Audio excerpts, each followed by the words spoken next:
Hey guys, Darren Kelly, coach of Wise Ocean Pods, and welcome back to another episode of our round preview series. On today's episode, we will be previewing round 17 of the AFL fantasy season. Um, Before we get into some of the trade in, trade out targets as usual, I wanted to discuss something really quickly. Obviously, we've got some news this week with the news that Zach Fisher is going to be out, so that has been confirmed, I believe, from what's his name? Alistair Clarkson, their coach. So we got to make our plans to trade him out there. So first bit of carnage we've had in a long, long time. I can't remember a season going this well so far. We've had very little injuries, very little sort of carnage at all. Maybe I think the biggest thing we've had so far this season is just the sub being the main concern with Sexton being dropped and being made sub. Same with Fisher and a few different examples there. So we really haven't had too many issues in terms of suspensions or injuries there. So this is sort of one of the first. So you got to make your moves to jump off him now. I think it's a pretty straight, easy swap, especially if you don't have a Caldwell. You're only costing you 60k to get up to him. So that's where I'd be going. Yeah, I'll show you my trades a bit later on. But yeah, I've already made my trades here. The other thing I really quickly want to talk about was the discussion about having a 23rd premium or upgrading your team on field as such. So I couldn't make that any better wording there, but and essentially it's thinking, as an example, Hayden Young, maybe he's sort of your worst player that you have on field. Obviously, he dropped that stinky 37 on the weekend, and his role's sort of changing a little bit, and you may be a bit concerned that he drops a lower score. While I don't advocate people jumping off him, especially this week, because I don't think it's going to benefit your team at all, because he's got the Richmond Tigers who give up plenty of points, and I think he hits three figures quite easily.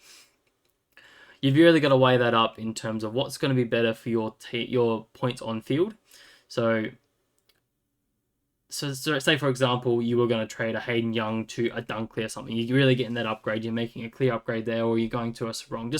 You're making a clear upgrade. You're going to a Dacos, then you really got to weigh up the points. What benefit? How many points benefit does that really gain you? Maybe you're going say you're going from a Young to a Dunkley. Young's pretty much been going at a sort of a 95 to 100 average all season. Yes, he's dropped a lower one recently, but I don't think you're not going to expect a 37 every day of the week. He does also have a really good run. Besides that, maybe you're trading to someone that's 105 to 110. So say that's 10 points to 15 points upgrade. Oh, 10 points, sorry. We'll just go 10 points. My way of thinking is that the only place you're having a 23rd premium is if it's in your forward line. Obviously, we've all got struggling forward lines. I think we've got the main four now. There was sort of five with Fisher in there, but with him going out with an injury, I think he's pretty much a must trade out at this point. We all have these sort of next in line sort of forward line players. So even if I bring up the list here, obviously a lot of people had Fisher, Dylan Moore, Rankin, Baker. People had Myers. People had Boak. I think he's gone now though. There's a lot of options there. Taylor Adams. There's a few different options there that you could consider. I would only have a 23rd player in that line because we often see these guys drop lower scores. And if you can time it right and you can get those lower scores off field. So say most of them drop with 60s, which we've seen quite often. You even saw a Fisher do that. We've seen a Graham Myers do that recently with a 50 and a 60. Even 70s are something you don't really want in there. We've got Dylan Moore who does the exact same. He's dropped 70s, dropped a couple of 60s in there. So if you can start to loop between these guys and get that extra, 20 points up or 25 points up, whatever it is, just trying to avoid that 60 that's coming from one of them.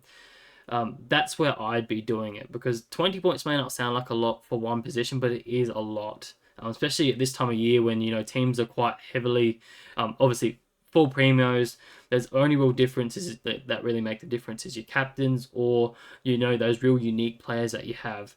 So that 20 points is very valuable, especially if you're fighting for it up in the top 100 in there, or you're really pushing for that. So that's sort of my advice. Really only get that 23rd primo in the forward line. I don't think it's worth having, a Rosie sit on your bench when, he's going to probably be about that 100 to 105 player, and, you're just looping between another player that's going to average around the same. There's no real point in doing that.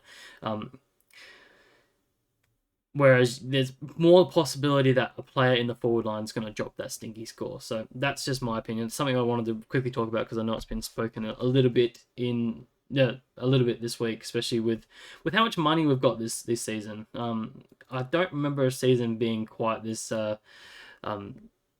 high in team value where we're already at the point where we're getting these 23rd primos. I remember back to last year, where I only got my 23rd primo in the second to last round of the season, where I brought in who did I bring in? No, so it was the last round of the season where I had Jaden Short and I wasn't confident with him, so I brought in a Nick Newman and a Houston as well. No, who did I bring in? I can't remember now. Yeah, I can't remember now. I brought in Nick Newman. I knew that. And then I brought in, yeah, that's right. I brought in a Shannon Hearn. That's right. In the last round, and yeah, that led me to have 23rd player on the in my team for the final round. So it's a very unique position that we're in to be able to do, a 23rd primo this time of year. We're still 8 rounds out from the season end, so that's just ridiculous. I think the cash generation's been massive this year. I think that's been helped by the likes of Cherry and all the good rookies that have come through and the cheaper options that we've had. So I also think it's just fantasy players are just getting a lot better, so they're becoming a bit smarter with how they approach things. So really just shows props to everyone that is doing really well this season. That it's been one of those years that everything's just gone right, and hadn't really had too much carnage compared to last year. So, but enough rambling. That's all I really want to talk about before that. Let's sort of get into the trade options, I think. So I'll quickly change over here. Now, I found trading options are pretty difficult this week because there's no real clear options of what we're really looking at in terms of, a collective group of fantasy coaches. So, with the news that Fisher is out, he is clearly number one, and I do expect this to jump up quite significantly. He is quite heavily owned at nearly 40%, or was at 40%, and now has dropped down to 38%. So he will become a massive trade out target. So he is number one there. He's already out of my team so far, just with that news. So he has to go, I think. I think he's a must trade out. I know he's probably going to be good come back next week, but even looking at their run coming up, if I can find that, designated kickouts, he goes Gold Coast, Sydney, Carlton, and Geelong. And while I don't expect him to cop any tags in this, it's just a very hard matchups. And while I still think he could be alright, it's just not worth holding for 1 week this time of year. You've got the flexibility to trade him on, and if you can still make an upgrade on the other side, that's great. If you're maybe not in that situation where you can't make an upgrade on the other side and it's just sort of a straight swap, then maybe you could play around with the possibility of holding him. But it's just that foot concern. While he's very close, foots can be very stubborn and can cause a few issues, and there's no guarantee that he's back next week. So take that into consideration. So I think he's a must trade out in my opinion this time of year. So I expect everyone to trade him out. What else was I going to say? We'll just go down the list there. I'll catch up with my train of thought. Jai Clark is number 2 on the list. A lot of people just finally trading him out. I think his break even's finally caught up with him, and 400k for a rookie. Perfect time to move him on. I think he's one of the more expensive rookies we have at the minute, so perfect time to move him off. Hayden Young's thing, again, I spoke about it before, but I am actually in the camp of you do not trade him out. He is coming up against Richmond, who are the easiest team to score against for any position, realistically. So I expect him to hit 3 figures quite easily this week. He went 120. What did he went last week? I think he went 125 against them last season. Oh, no, sorry. Early this season, 125. He did kick the 2 goals in that. I only think they've gotten easier since then to actually score against, so I do expect them to hit three figures quite easily here. So I'm in the camp of not trading him out. I know he's going to lose money, but I think for this week and the run he has coming up, I'm just not touching that at all. I'm just backing him in because he's got Richmond, then he's got Hawthorn next week. I don't see him copping any attention next week. Melbourne, West Coast, Essendon, and Geelong. So a really, really good stretch of of matchups there. So I'm not looking to move him off of my team at all. So that's my stance. I can understand why people are doing it because I did say he hasn't really had a huge amount of ceilings previously. He's got 129 there, 125, and I think that's pretty much about it. He's hit a couple hundreds throughout, but they've all been sort of mediocre. Besides that, there've been a lot of 90s, a couple 80s in there, and then obviously that major stinker last week. So I don't mind the thought of trading him out just for the teams that are sort of not up there fighting for a car or a hat. I just don't see the need to trade him out. You'd be in a very luxurious position to trade him out, even if you're in the top 100, I would have thought. Especially with the bullet of Fisher there. A couple more rookies here. So I still think rookies are the number one target to trade out, is probably where I was meant to lead into. You're still trying to get your what's it called? All the rookies off field, so if you can do that, that would be ideal. The Fisher thing does throw a spanner in the works. Hopefully you've stacked some cash in the bank to be able to still make that upgrade on the other side. Where you can, maybe you need to look at some cheaper options as well. But yeah, I like all the rookies being traded out. Harvey Harris can go. I don't know why I keep calling him Thomas. I've traded Fraser out this week, even though it's probably 1 week too early. But he's got Port Adelaide this week, so I don't expect him to score particularly well. Kane McAuliffe can go. He is now just going backwards in coins, so there's no point having him. People are still running with Darcy Wilson. Yep, absolutely. He has dropped massively in the last sort of 4 weeks or so. What has he actually gone? Yeah, very stinky in the last little bit there. So, yeah, he needs to go. Where was up to? People are jumping off Simpkins straight away. I'm probably in the camp that it's not worth trading him out. I'd honestly probably hold him and then have him as your 23rd player if you can. That's sort of what I'm looking to do at some point. I do really like his run. If you look here for North midfielders, you've got Carlton, Geelong, Richmond, and West Coast. So I'm probably looking to jump on at this point. I don't really expect too many tags to come his way. I don't think he's the most damaging. It's probably something I'll get into a little bit later because, I'm throwing a bit of a smoky one out there to trade out at some point. But yeah, I think you got a Chin Cotter in this game, and then you've got a Blitzarves and O'Connor and Atkins in this game. So something to consider. And you got James Jordan in this one. So I'm personally looking to jump on at this stage. So if you can just hold through the next 2 games, I think it's worth holding. I don't think that 64 was a super good representation of what he can do. He still had the 25 disposals. He just didn't really get around the marks or the tackle numbers as much. So the role was there. The run is coming. So I'm just one to say I'm holding there. I think he can do as a nice F6 for a little while longer. People jumping off Bruce, I think that's great. He's nearly up to 500k, so he's perfect price to jump off of, even though he probably makes some money again. If you can hold him, I'd probably use him as your looping option in the forward line if you can. He's going to probably score pretty decently against the Crows, I would have thought. Just with the Brisbane game style at the moment, they love to chip it around, so he is just getting plenty of marks there. So I wouldn't mind holding him. Closely can go, Sullivan can go.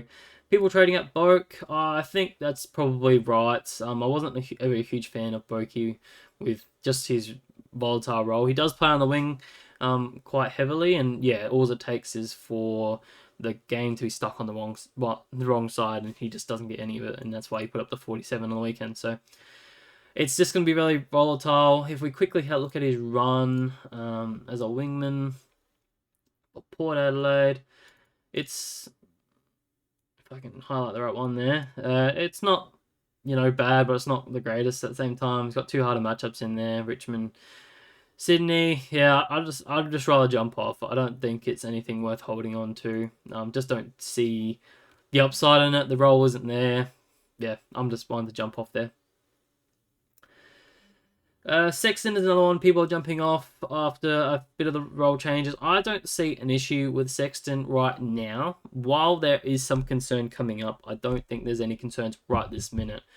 Lockie Weller is still 3 weeks away from the last thing I checked. So here, this is updated as of 2 days ago. So it is still 3 weeks away. So I think that's the only time when it actually becomes a concern, because by the looks of it, Blanders has moved into the midfield, which has opened up a Sexton spot in the back line. So he's still taking kick-ins.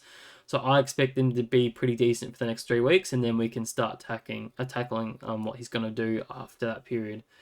Even if you look at the designated kickouts for that period of time, you got North this week, and then Port, and then you got GWS. So while it's not the best run, I still think he can provide some decent scoring there for the next few weeks. But yeah, I can see why people are jumping off there.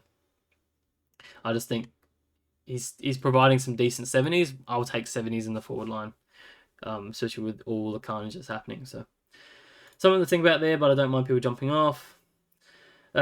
People jumping off Toby Pink, yep. Do it. Dean, yep. Thomas, yep. Powell is number 3 on my list. Obviously, he's been some major deadwood in most teams for a long, long time.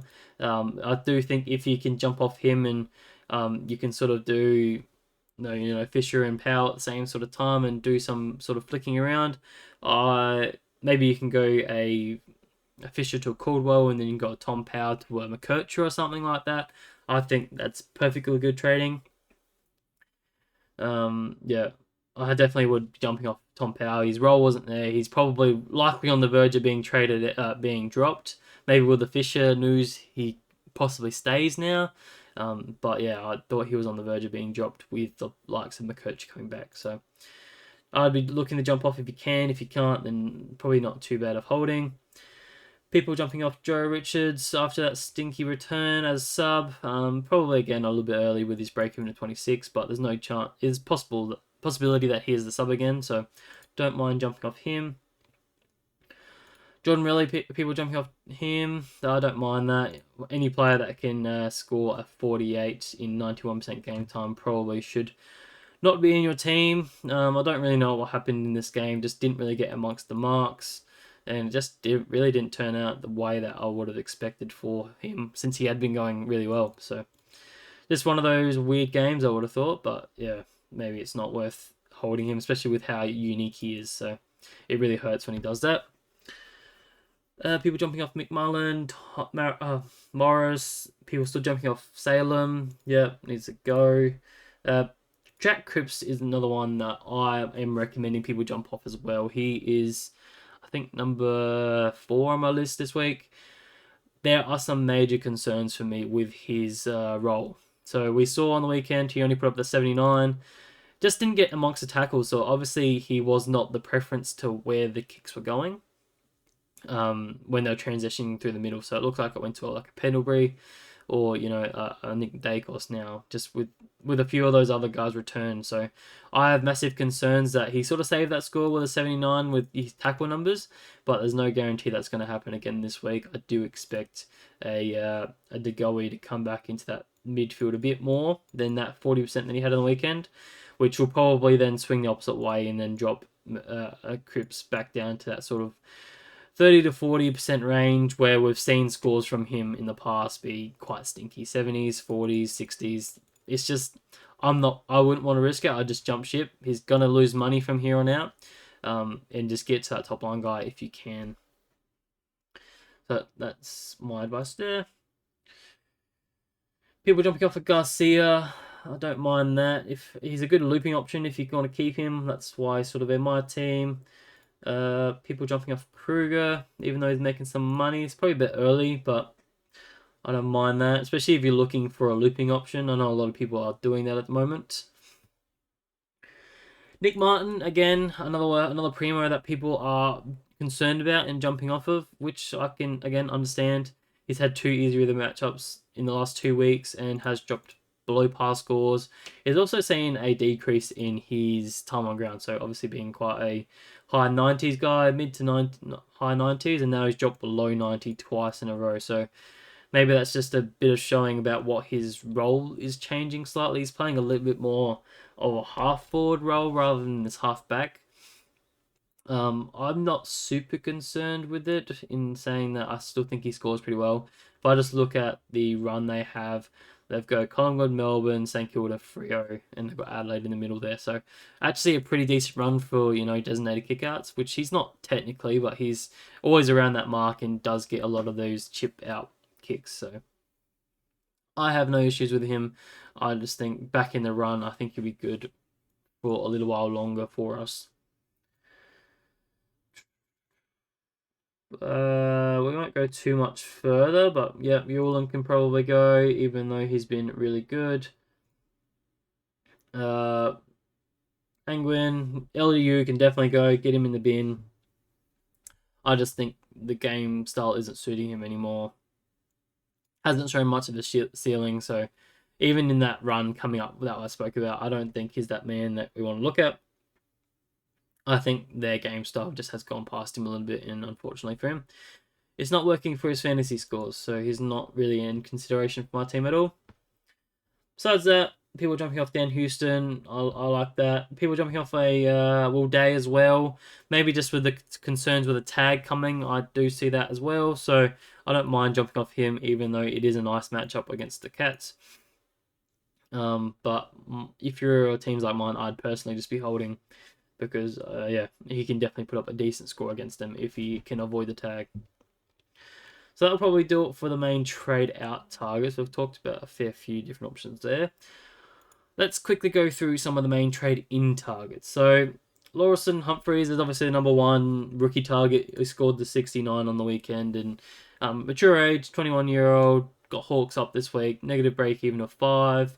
I think it's just an easy smash player. We've got defender mid status, so pretty good flexibility there. I just think, get him in if you can. Spend up that extra 33k. He's the number one rookie downgrade target. Judd Caldwell is my number one this week. I just think with the role change that he's had, going into the CBAs as number one man, getting more time on ground, the good run that they have coming up, which we showed before. Just as an inside mid, goes Collingwood, Melbourne, Adelaide, and St Kilda.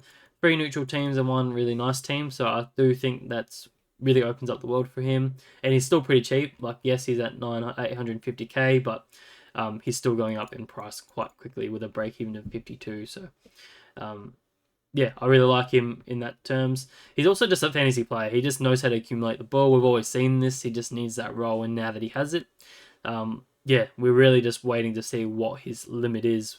We've seen a brief summary of this with 144 last week and a 126 the week prior.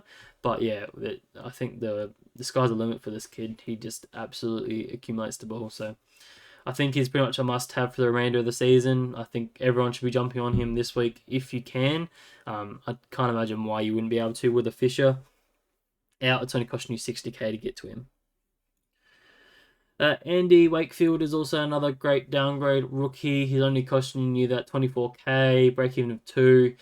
Just need to make sure he is certain in that team. I can't imagine why he'd be dropped. He played pretty well in the back line there. I think he played halfback. Plays West Coast this week, so should have a bit of a bump in terms of what he scores. So I'd be jumping on him if you can. But I definitely probably prefer a Lawrence Humphreys there. Rosie's still a great option. He's my number 2 this week, just given the price range. Western Bulldogs this week probably isn't the greatest matchup. They have given up some numbers, but not massive numbers to a few players. But the break-even's right. He's only going to go up in cash right now. He's looked pretty good in the last 2 weeks, dropping a 95 and a 115. And I just don't see too many tags coming in his future. So I think it's worth just jumping on him there. 1 second. Yeah. So his next 3 should be pretty clear of tags. It's just then possibly a Chincotta and then and then a James Jordan is there as well. But there's no guarantee that they both go to a Rosie. They could both split to a Butters, but we'll have to wait and see on that one. Dunkley's also up there in terms of my trading targets. I think he's number 4 this week. I think it's a bit point chasing with his big score last week.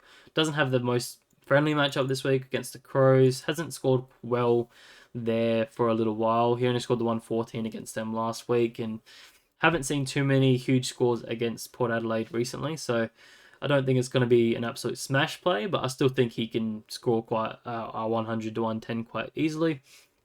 He's just a fantasy player. Obviously, that quadruple double, whatever you want to call it, is a sign that he's just a massive fantasy player. And this is as cheap as he's going to get for probably the remainder of the season. There's also very, very unlikely you could cop a tag because Lockie Neal always does. So I do highly recommend jumping on him just for the security of that. Isaac Rankin is an interesting one because I am very against this. I just don't see the appeal. He is expensive, nearly at 800k now. Yes, the break even is pretty nice at 68, but I also see quite a few tags coming his way, even as early as this week. So they come up against Berry, against the Lions, so there's every chance that Berry goes to him, even though I do think it actually goes to Dawson first. So there's that one. And then he's got Windhager the week after. So that could definitely go. That could definitely appeal to a ranking a lot more. If I was the opposition coach, I would 100% be tagging Rankin first, just because he's the more damaging player.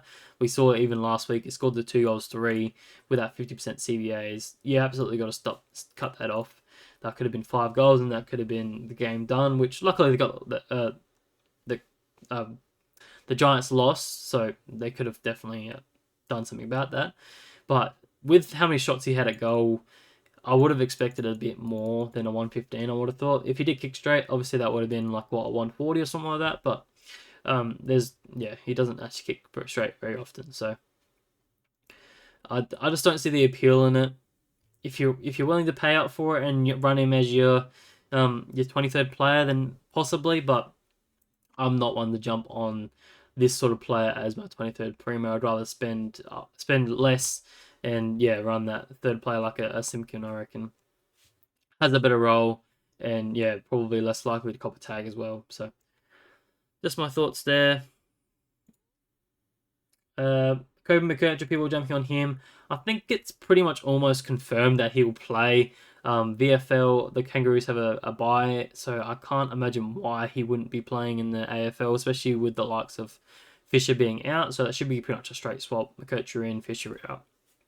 So I don't mind people jumping on him. I'm also doing the same this week if he plays.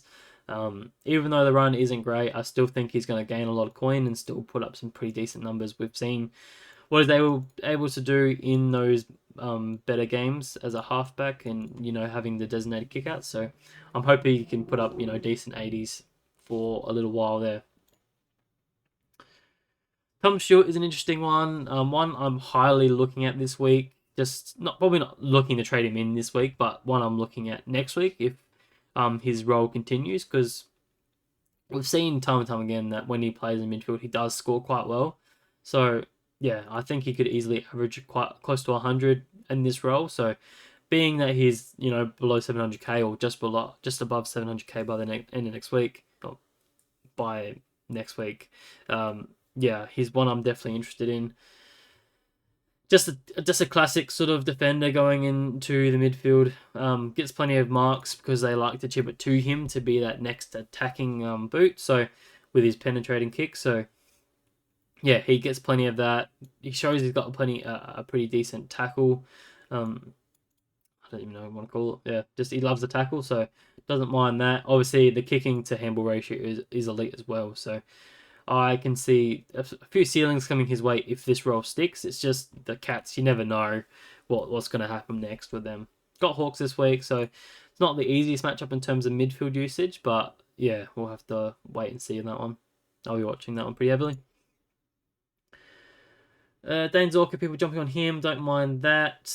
He's going to be a pretty decent captain option. Doesn't make my top 5, but we saw what Lockie Whitfield did against Adelaide last week, so could definitely have some sort of that, possibly have a ceiling game. Logan Evans is another great rookie downgrade option this week. Probably a bit more expensive than what I'd typically like to pay for this time of year. Obviously trying to maximize your coin, and at the end of the day, do you really need that? Do you really want to spend that extra 87 coin if you can't, if you can avoid it? So he's a little bit further down on my list, but he's still negative 11 break even. He's gonna make some coin. If you're really struggling for cash generation, then maybe do it, because then you can trade him out a bit sooner rather than getting a debasement that's going to probably stick around in your team for 2 or 3 weeks extra compared to Evans there.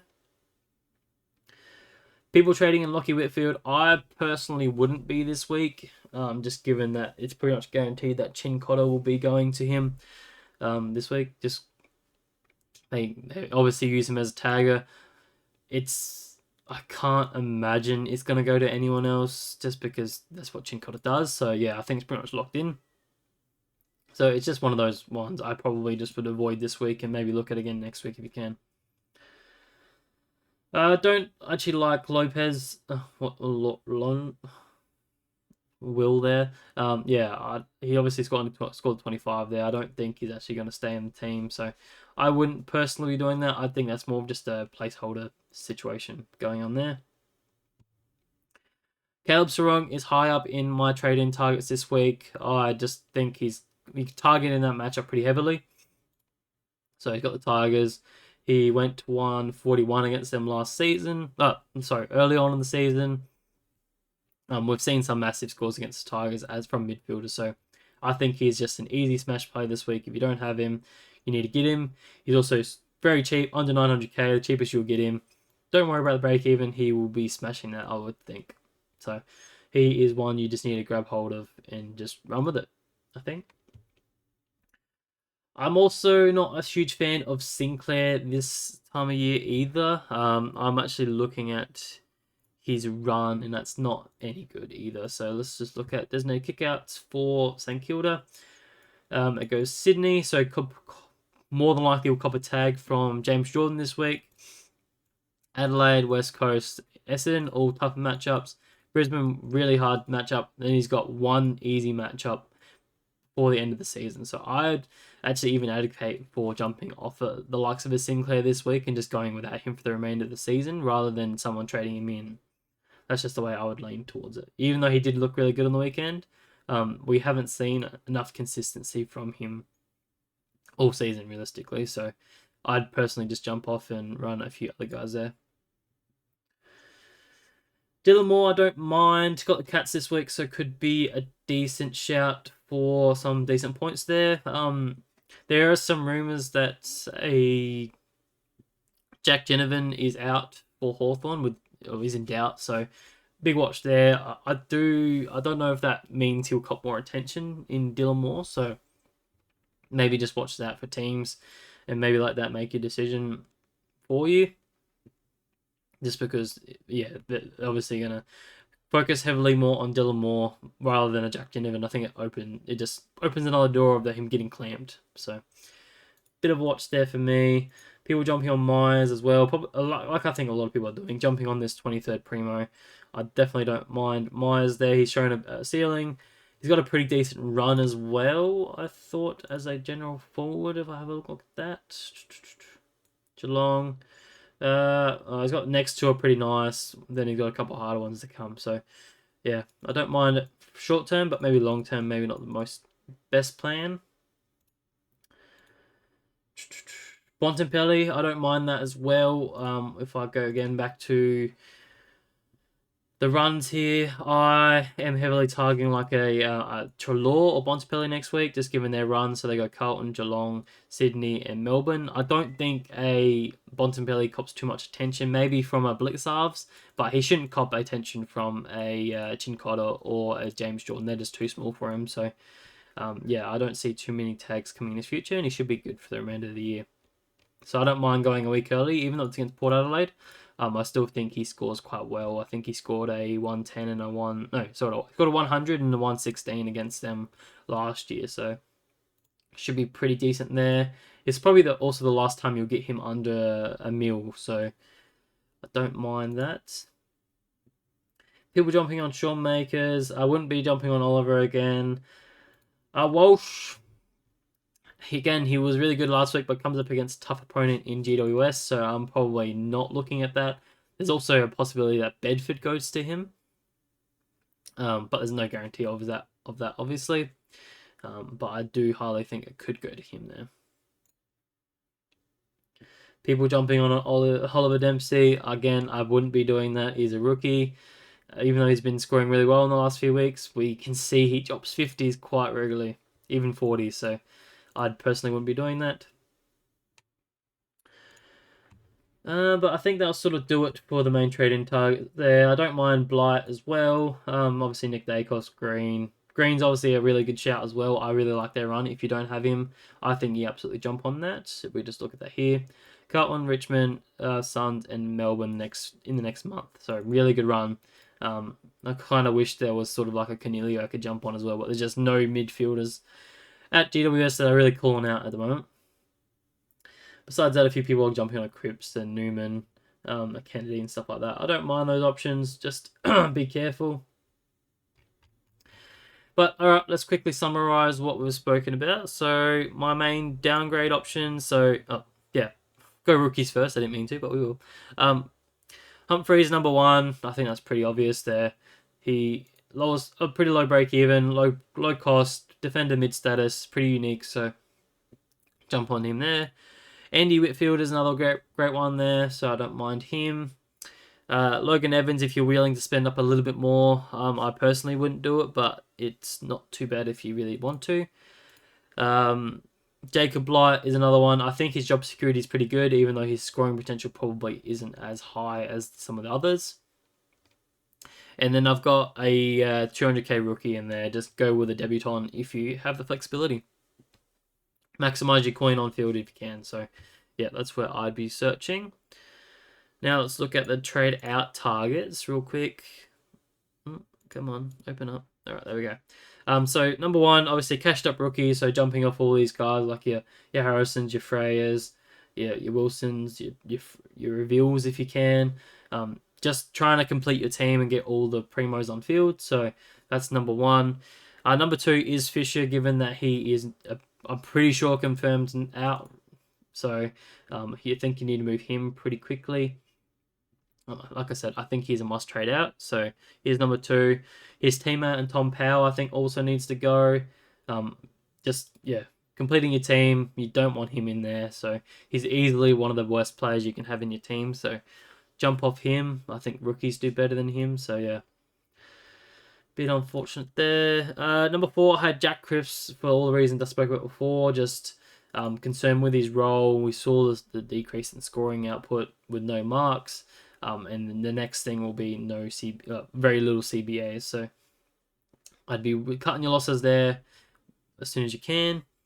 And then I've thrown in a bit of a haymaker here in Harry Sheezel for the reasons that I spoke about before, in that I wanted to throw up the question is, who is the most damaging player at North? And who do you think is the main tag target coming for them? And I'd have to answer as Harry Sheezel. I don't think anyone else cops attention.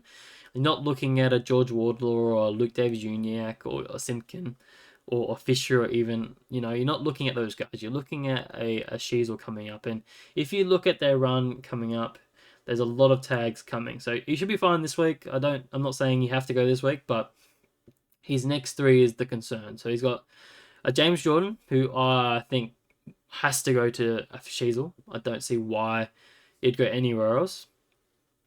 You've got a Chincotta, again, very similar frame, got the tank to run with him all day, and probably has the athleticism to combat him in the air as well.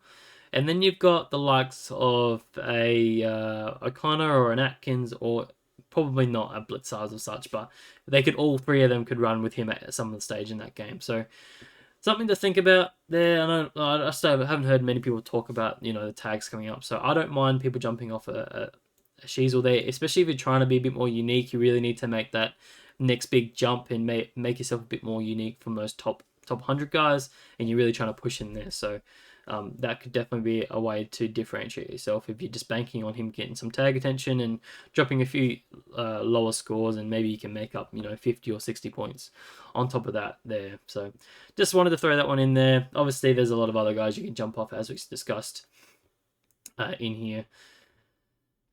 Like Jason come in if you really wanted to. A Boak I think needs to go. Sexton, I don't mind it, but I'm probably still holding for the next 3 weeks. Ridley, Salem if you still got him. Yeah, I just wanted to throw that one in there just as get thinking about it. Maybe you can look to move off next week, but this week should be fine. Now we'll quickly look at the main trade in target. So I've got Jai Caldwell, number 1. I think is a must-have this week, given the news of everything. The roles there. He's an accumulator. His break-even's nice. He's not going to get much cheaper for the remainder of the season. The run's pretty good. So I just look to jump on if you can. His point difference to a lot of the other mid forward targets, you just don't want to miss out too much because that can really hurt your season. So jump on if you can. Number 2 is Connor Rosie. Just given the price is right, it's pretty easy to go 2 rookies up to him. Yeah, obviously with the news that Fisher's out, obviously you're gonna make some trade differences there, but I'll try not to speak about that. I keep mentioning him, but yeah, I do really like Rosie. I think he goes pretty well for the remainder of the season. Caleb Sarong is number 3, and honestly could be higher, just given that this matchup is going to be extremely juicy, and I think you don't want to miss out on him. Obviously, he's 24% owned already. Quite a few people are trading him in. Obviously, I said he went 141 against them last season, so he's going to be a great captain option this week. Josh Dunkley is my number 4. He's not going to get much cheaper for all the reasons I've spoken about. He's not going to get tagged. Great break even. Got 2 good matchups coming in Adelaide and West Coast. Adelaide's probably not the best matchup in terms of giving ceiling scores, but I think he still scores about 105 to 115 areas.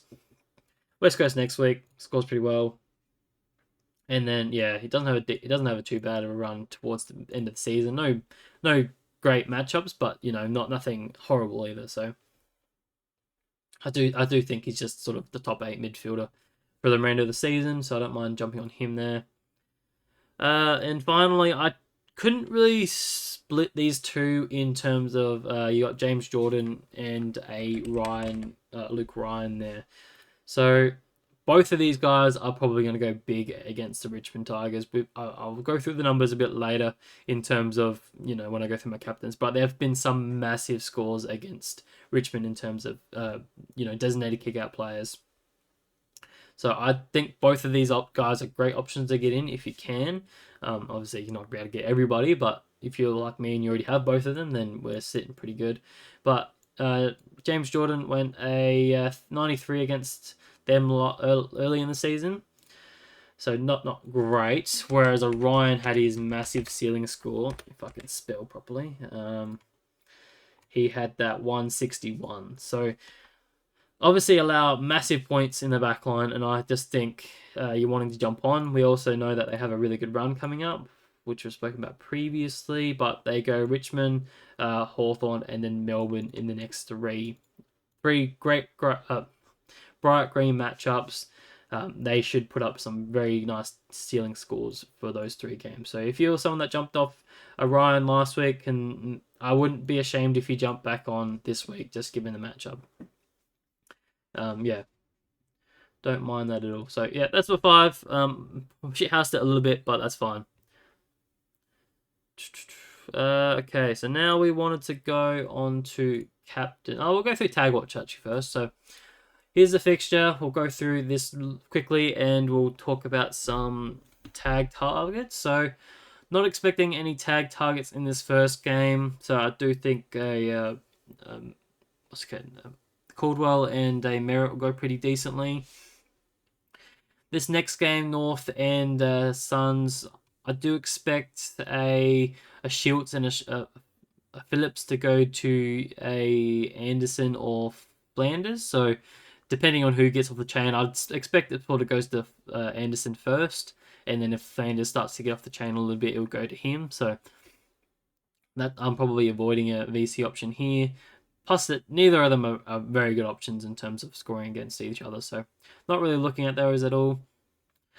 The next game, again, not really looking at any tag options here. Maybe a Drew stands next to a Bont, but I don't think it will be a huge a tag. Drew really hasn't been doing too much of tagging options recently, so yeah, I'm not too concerned there. May even go to a Trelaw, just that seemed to work a little bit last week, so something to consider, but I don't think it'll be major. Bulldogs don't tag at all, so no issues for the likes of Butters and Rosie. Just yeah, depending on the limitations of how restrictive the Bulldogs are. The next game here with the Cats and Hawthorn, I think you're going to see either a Blitzarves, an Atkins, or an O'Connor stand with Day. So possibly a Blitzarves. I think he has a tank to go with him and has the height for Will Day. So that's where I sort of see it going. So bit of a concern there for Will Day. On the flip side, surprisingly, Hawks aren't tagging at the moment, so yeah, no concerns there for a Holmes or a Stewart if you're looking at getting one of those guys. And speaking of Stewart, I do think he's still a great trading target. I have featured him a little bit in my captain option, so I'll speak about him a little bit later. But yeah, I don't mind him as a trading option if you can.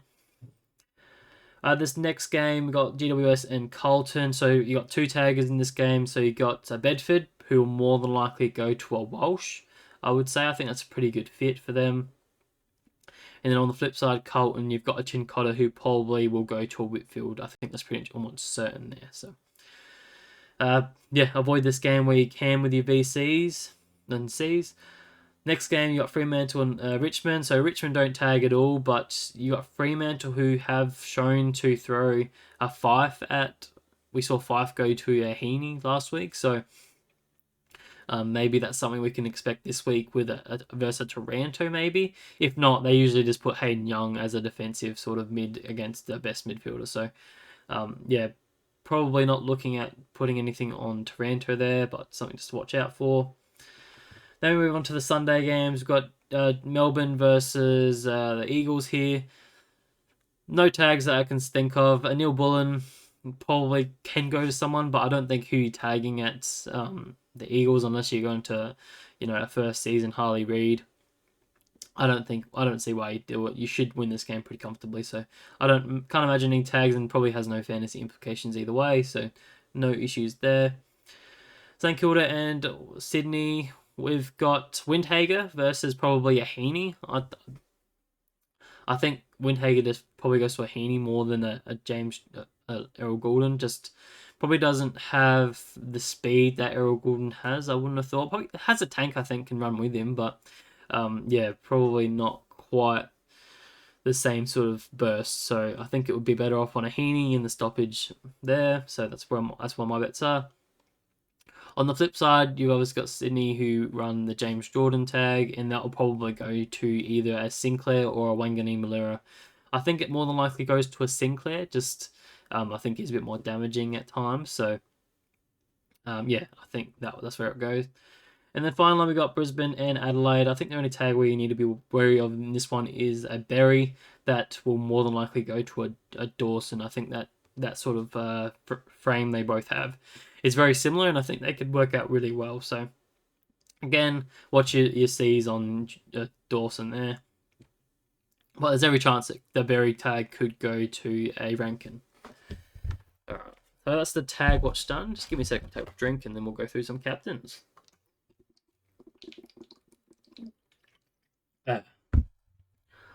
Throat is getting dry. Alrighty, so we'll go through the fixture again and go through some captains. So on the Friday night, we have some pretty decent options in a Merritt and a Caldwell. I'm not sure if I trust Caldwell just yet with the captaincy. I know a few Brave coaches did it last week and it worked out well. I'm just not sure I'm quite ready just yet. I want to see some consistency. I want to, I think your better bets will be much better placed on a Merritt there. So Merritt has scored a 123 early on this season and scored a 146 against them at the end of last season. So Does not mind playing Collingwood at all. And Collingwood have been a bit of an easier matchup in terms of their numbers recently. If you look in the last 10 or even the last 5, if it wants to load, they are +4 in terms of their scoring methods there. And we have seen some pretty big numbers against them, so I'll bring that up as well. Bit of new method for my captains, so I'm actually going through this a bit more. So I know Anderson scored a 140 against them last season. We had a George Wardlaw last week. So George Wardlaw scored a 117 against them in round 14. And before that, we've seen a Marcus Bontempelli go a 159 against them in round 12. So really showed a decent ceiling there, and I do think a Merritt is a pretty decent option. On the flip side, I'm not really trusting a Dacos. I haven't seen much of a ceiling, and I don't think Essendon give up much points. If you look back at that DVP again, in the last 5, you got Essendon. They're actually quite restrictive. Haven't really given up any points at all. So I don't think I'm going to go with a Dacos there. And that's the only one you're really considering. Moving down the list, you could possibly go with a Noah Anderson, but I don't think you're really looking at anyone in this game. Just given the tag issues that you're possibly going to have with a Flanders or an Anderson. Not worth it in my opinion. Both teams are pretty restrictive. Again, if I go back to this, you got a Gold Coast. They're barely a positive in terms of midfield usage, and if you go to a North, they're actually quite restrictive across the field besides the wing role. So I'm not looking at anyone there. Next game, you've got a Butters and a Rosie. So both of them have scored pretty well in the past against a Western Bulldogs. So Butters went a 110 and a 121, last season. They haven't played this season so far. Whereas a Rosie went a 108 and a 106. So pretty decent, but probably not super high on my captain's options. We have seen some decent scores against Bulldogs recently. I think we had a Lockie Neal go to 128, a Nick Dacos 110, etc. So even if I bring that up, it's probably easier if I bring it up. Even if you look at the DFS midfielders against Western Bulldogs is -8, so not a highly rated matchup for sure. But we see here, where am I? Yeah, Lockie Neal 128, Cripps 123, and I think Nick Dacos is also there with 110. So not the highest of scores, and does cause a bit of a concern with me bringing in a Rosie, but I think with that price is still decent enough to bring him in there. Not as a captain option though. Go back again. All right. On the flip side, you have Bontempelli and Treloar. So Bont doesn't mind playing Port, even though it's a tough matchup. He scored a 100 and a 116 last season, whereas Treloar went a 105 and a 110. So both of them are pretty decent options, probably just lacking the ceiling. The only real ceiling scores we've got against Port Adelaide recently have been Lockie Neal and Sam Walsh, where they went 135 and 133. But besides that, everything else has been pretty below par. So I'm personally just going to avoid these two, even though I do expect them to be pretty decent, just with the way Port Adelaide are playing at the moment. On to the next game. I don't mind a Max Holmes, as I said before. His history probably hasn't shown it too much, where he's only scored the 94 and 99. But if you look back at the scores against Hawthorn being designated kickouts, you've got Nick Vlostone at 114, Lockie Whitfield at 123, and then you got Mitch Hinge with a 114, and I'm just struggling to... There's another one as well, but I just can't remember the initials of. LD, who's LD? LD is Liam Duggan scored the 132 against them as well, so very decent scores. So 132, 114, 123, and 114 against Hawthorn backline. So I definitely think he could have a pretty decent ceiling score here. Probably pushes 120 marks, so definitely don't mind him there. Not throwing Mulday or anything like that, I don't think, especially with the tag options. I'm not targeting anyone in this game, just given Welsh is going to be tagged and a Lockie Whitfield's going to be tagged. I don't think a Green's going to go off the chain. He doesn't score particularly well against Carlton, being a tougher matchup. And the same with Cripps. I don't think you're trusting him with the captaincy, no matter how good a form he's been in the last 2 weeks. This is the game we're really going to be targeting, the Fremantle in Richmond game. There are a plethora of options to really think about here. So, obviously, we have Sarong, probably is the biggest option of them all. He scored a 141 against them earlier on the season, and he scored a 113 against them last season. So, decent scoring history. If we go to the scores given up against Richmond in the last 10 as a midfielder, if I can just bring that up. What did I have? No, that's who I wanted. All right, so we'll go through the midfielder first. So we've got Sammy Walsh that scored a 132 and Paddy Cripps at 129. Before that, you had Jordan Dawson went 124. Jack Bowes even scored a 130 there. And then you had a few others with a Merritt 109, a Lockie Neal 122.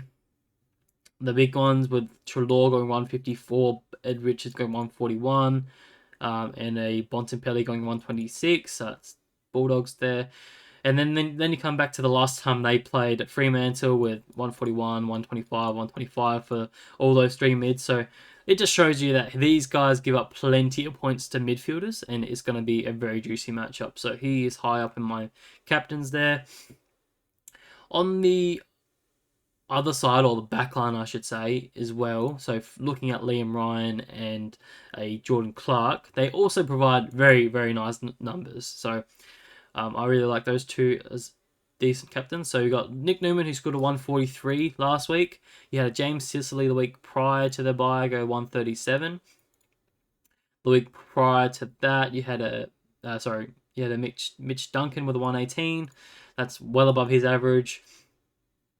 Jordan Ridley went 132 in his return game. That's 40 points above his average. Before that, he had a Dane Zorko, 148. Again, 40 points above his average. We keep going down the list. We had last time Luke Ryan played against him with about 160. Had a Dale with a 104 there, but there are so many decent options there with I can't even spell it out.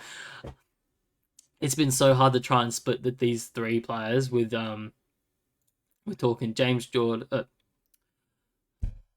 Restart. All right, Luke Bryan, Caleb Sarong, and Jordan Clark. It's so hard to split the three of them in terms of who's going to be the best captain option, but they're all in my top 5, and we need to consider all three of them. So, yeah, I really like those ones, but we'll keep moving on. Not really looking at Taranto. I think he'll be tagged or have some attention. Moving down the list, I don't mind looking at Gorn. I think he's due for a pretty big one. He's obviously dropped 2 lower ones in the last couple of weeks. Obviously only scoring the 86 against them earlier on this season. The thing that interests me the most is that Flynn went down with a bit of an injury last week with a sprained ankle, and he was on crutches at the end of that game. So if he is out, then I think this is a massive play in terms of it could be a massive score for him. We saw what Williams gives up in terms of ruck points last season when Flynn wasn't there, and it is massive. So, yeah, that could definitely be a pretty high ceiling. Some of the scores I've seen against this ruck matchup has been X-Area went 129. Roma only scored the 96, but he did have the 6 free kicks against. We did have again, I can't remember the initials, but anyways, they're all pretty decent numbers against this ruck lineup, so I don't mind him there. Moving on to the next game, you could look at Ahini. No options. There's obviously no history behind him, obviously playing this new role, but I think he could be pretty decent there at Marvel. The other one you're really looking at is an Errol Goulden. I think just given the points that Sanko to give up to defenders, I think that could really help a Golden in terms of him just floating back a fair bit and just getting that +6s. So I think he should be pretty huge in this game. On the flip side, you're not really looking at a Marshall. Grundy's a really tough opponent in terms of ruck lined up. If we even look at here, Against Sydney, it is -18, so I expect Marshall to have a pretty low one, especially with the concern with Tom Campbell in the team, if he's still there or not. Who knows? But yeah, I don't expect him to score pretty well. It's going to be a pretty tough matchup. Um, did miss about Grundy there. I do think Grundy grows pretty big as well. There's been some pretty decent scores against the likes of St Kilda recently. So even if we look at that real quick, we've had Max Gorn 152, Luke Jackson 116, Meek 124, and Cherry go 127. So this is on the assumption that Tom Campbell is out.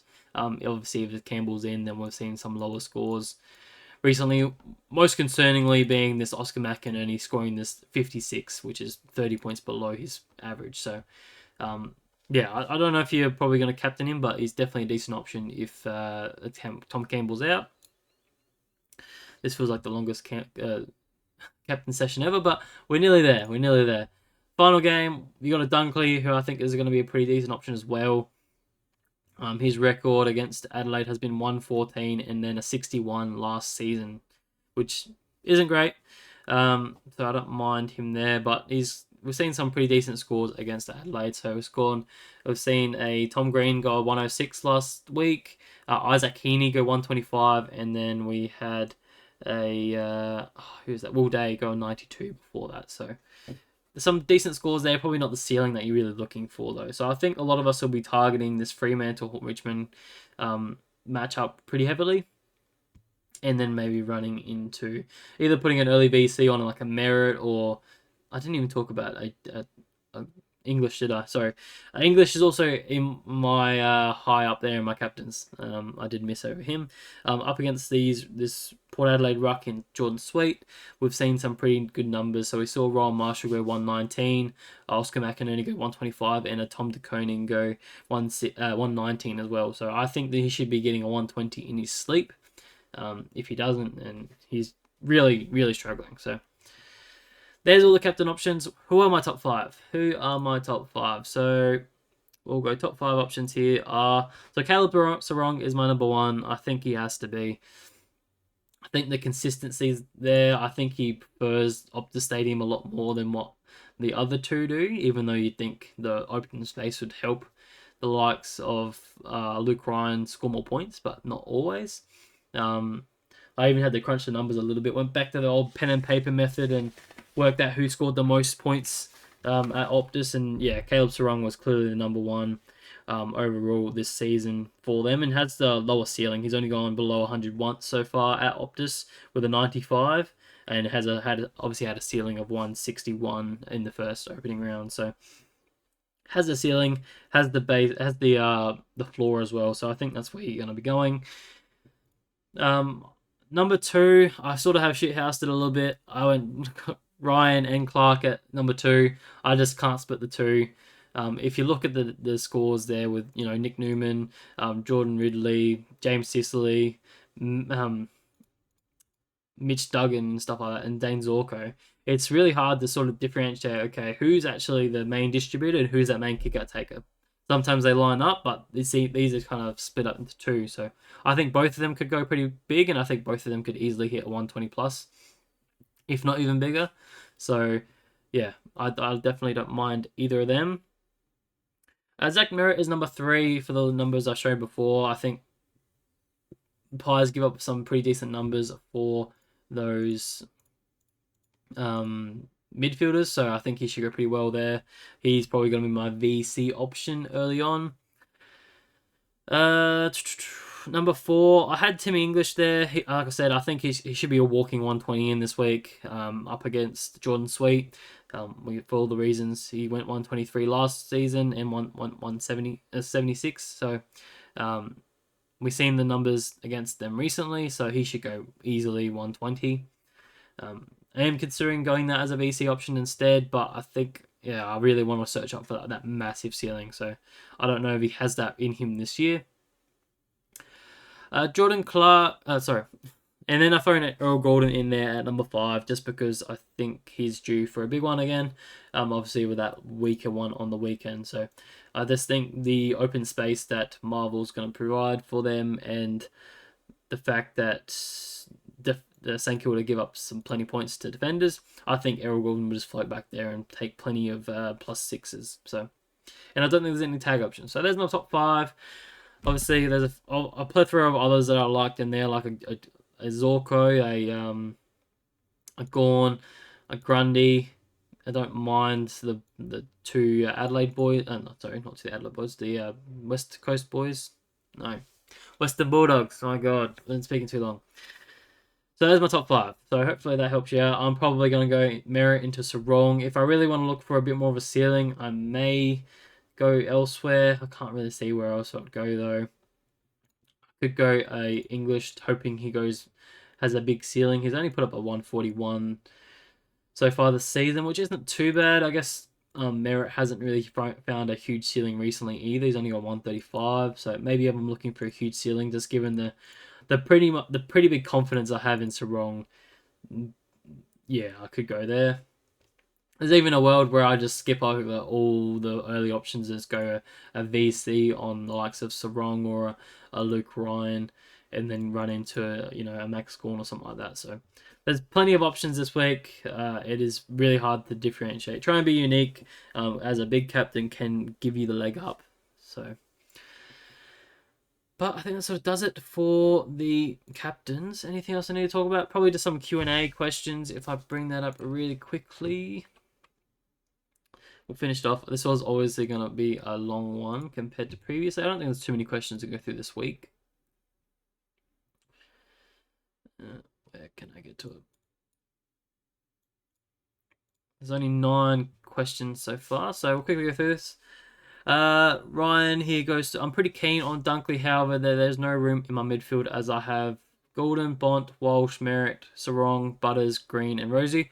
Who is the first to go for Dunkley?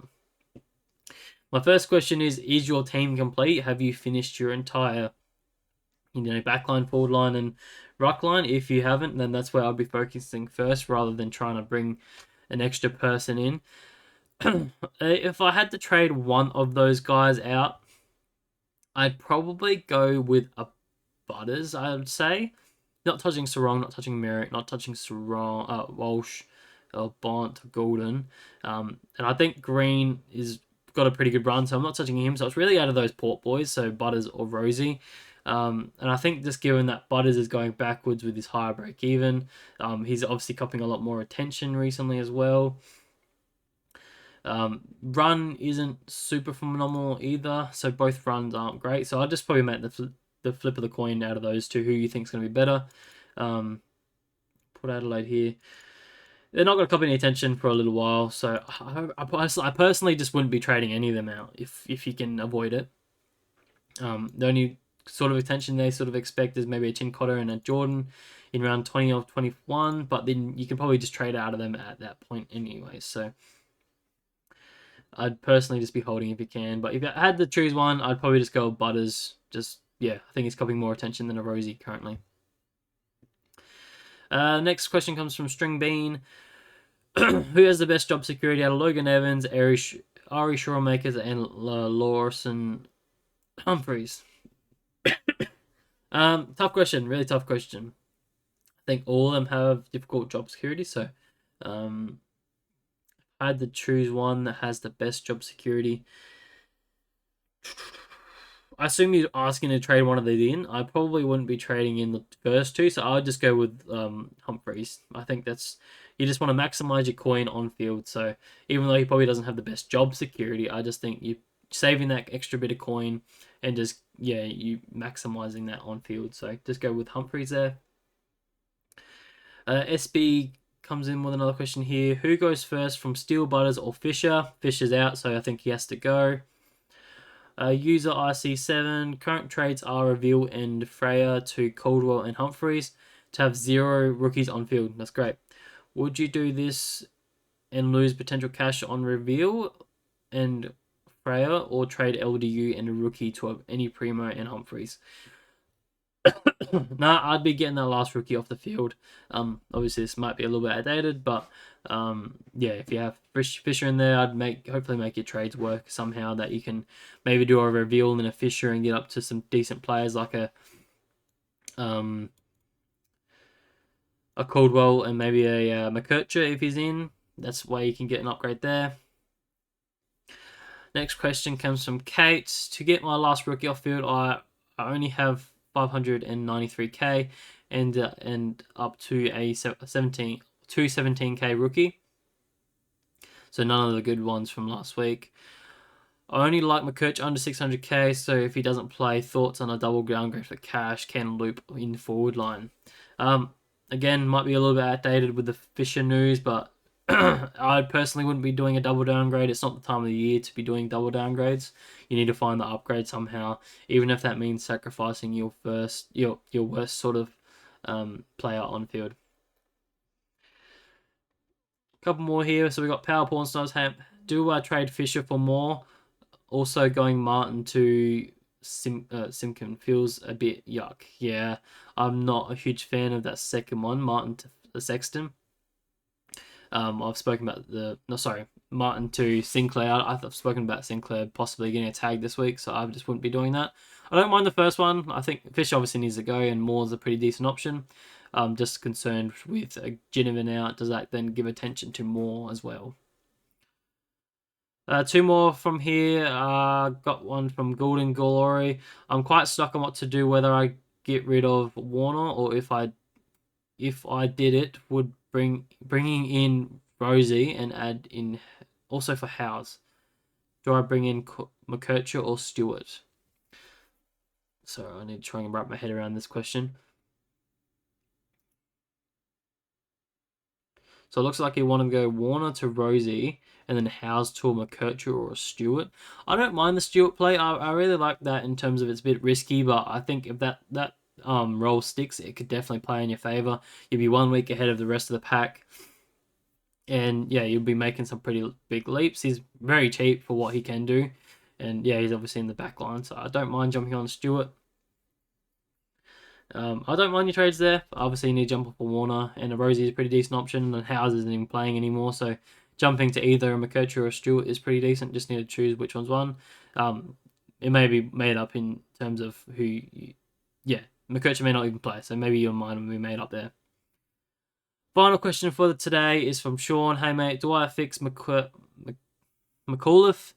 and Hardiman this week to get a proper primo next week, or go early on a Dowling and upgrade Simpkin and Dowling to a Brayshaw and get a 200k rook, considering Brayshaw has a good matchup coming? If Simpkin's your last rookie on field, which it sounds like it would be, then I don't mind upgrading a Simpkin and then just jumping off a Dowling early.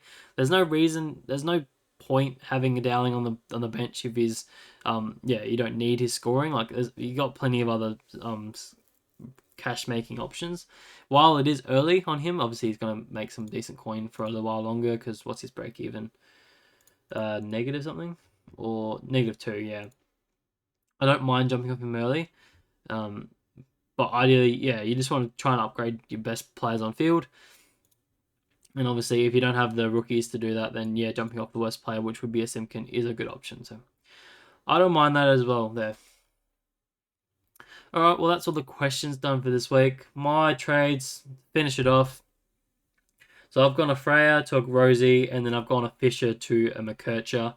If McKercher doesn't play, then I'll probably go to a Simpkin, just to fill in that extra spot. And then I'm just going to loop between a Thelstrup, a Dowling, and I can't really find a way that I can loop with a Lawson unless I get a Simpkin in. But yeah, I think I'm going with a McKercher there with a Fisher out. So that is my trades, and that is the video done for this week. So yeah, hopefully we have a decent week and we continue to jump up the ranks. If not, we'll see how we go. But yeah, hopefully you guys have a great weekend. Hopefully your captain smashes it and all your unique players smash it, so you're jumping up the ranks and getting into the top 100. But yeah, I'll leave you guys to it and have a great weekend, and I'll catch you guys next week. Bye.